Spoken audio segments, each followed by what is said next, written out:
Welcome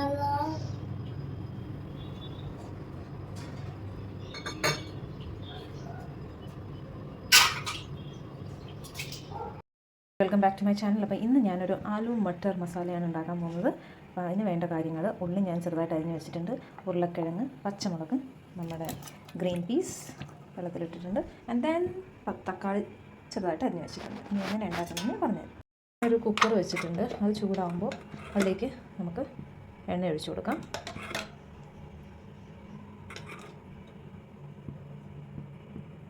മതിയാവും.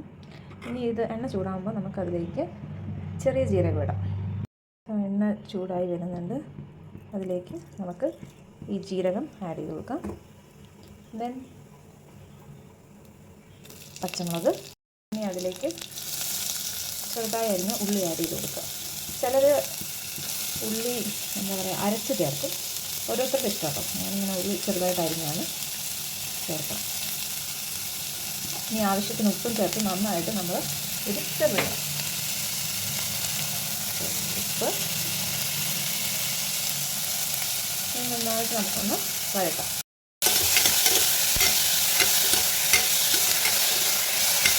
അപ്പോൾ ഇത് നന്നായിട്ട് വഴറ്റിയതിന് ശേഷം നമുക്കിതിലേക്ക് പൊടികളൊക്കെ ആഡ് ചെയ്ത് കൊടുക്കാം. ഞാനിത് ഉള്ളി വഴണ്ടപ്പം തക്കാളി ആഡ് ചെയ്തു. അത് കഴിഞ്ഞ് ലേശം വെള്ളം ഒഴിച്ചിട്ട് ഇതൊന്ന് വേവിക്കുകയാണ്. ഇനി ഇതിലേക്ക് നമുക്ക് നമ്മുടെ ഉരുളക്കിഴങ്ങ് ആഡ് ചെയ്ത് കൊടുക്കാം. ഓക്കെ, സോ അത് ഞാൻ ചെറുതായിട്ട് അരിഞ്ഞിരുന്നു. സോ അത് ആഡ് ചെയ്ത് അതും കുറച്ച് നേരം ഒന്ന് ഒരു 2 minutes ഇതിൻ്റെ കൂടെ ഒന്ന് കുക്കായിട്ട് നെക്സ്റ്റ് നമ്മുടെ ഗ്രീൻ പീസ് ആഡ് ചെയ്യുന്നതായിരിക്കും. ഇത് ചെറിയ മസാലക്കറിയാണ്, പെട്ടെന്ന് ഉണ്ടാക്കാൻ പറ്റുന്നത്. ചോറിൻ്റെ കൂടെ കഴിക്കാം, ചപ്പാത്തിയുടെ കൂടെ കഴിക്കാം. Best combination. ഓക്കെ, അപ്പോൾ ഇതൊരു 5 മിനിറ്റോ അല്ലെങ്കിൽ 2 മിനിറ്റ് മാക്സിമം ഒന്ന് തിളവരട്ടെ. അത് കഴിയുമ്പോൾ നമുക്ക് ഇതിലേക്ക് വേണമെങ്കിൽ പീസും കൂടെ ഒരുമിച്ച് ആഡ് ചെയ്യാം. പിന്നെ ഞാനൊരു 2-3 വിസിലടുപ്പിക്കും. സോ അത് നന്നായിട്ടൊന്ന് യോജിക്കുമല്ലോ. സോ നമ്മുടെ ഗ്രീൻ പീസ് ആഡ് ചെയ്ത് കൊടുക്കുകയാണ്. സോ ഗ്രീൻ പീസും ആഡ് ചെയ്തു.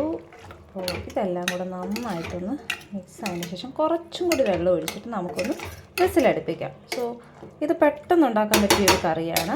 സോ ബാച്ചിലേഴ്സിനൊക്കെ ഇത് ട്രൈ ചെയ്യാം കേട്ടോ. കുറച്ച് വെള്ളം കൂടെ ഒഴിച്ചു. നമുക്കിനി കറിവേപ്പിലയും കൂടെ ഇതിൽ ആഡ് ചെയ്യാം. പിന്നെ കുറച്ച് കൊത്തമല്ലിയും കൂടെ ആഡ് ചെയ്ത് നമുക്ക് ഒന്ന് വിസിലടുപ്പിക്കാം. ഓക്കെ, ഇനി നമുക്ക് കുറച്ച് മല്ലിയിലയും കൂടെ ആഡ് ചെയ്യാവുന്നതാണ്.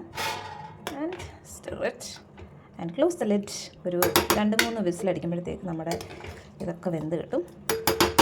ഓക്കെ, നമ്മുടെ സ്വാദിഷ്ടമായ ആലു മട്ടർ കറി ഇസ് റെഡി. അപ്പം നമുക്ക് റൈസിൻ്റെ കൂടെയോ അല്ലെങ്കിൽ ചപ്പാത്തിയുടെ കൂടെയോ എല്ലാം കൂടിയാൽ ഇറ്റ് വിൽ ബി സൂപ്പർ. അപ്പം എല്ലാവരും ഇതൊന്ന് ട്രൈ ചെയ്ത് നോക്കണം കേട്ടോ. അപ്പം വീണ്ടും മറ്റൊരു വ്ളോഗുമായി കാണുന്നവരെ ബൈ ആൻഡ് ടേക്ക് കെയർ.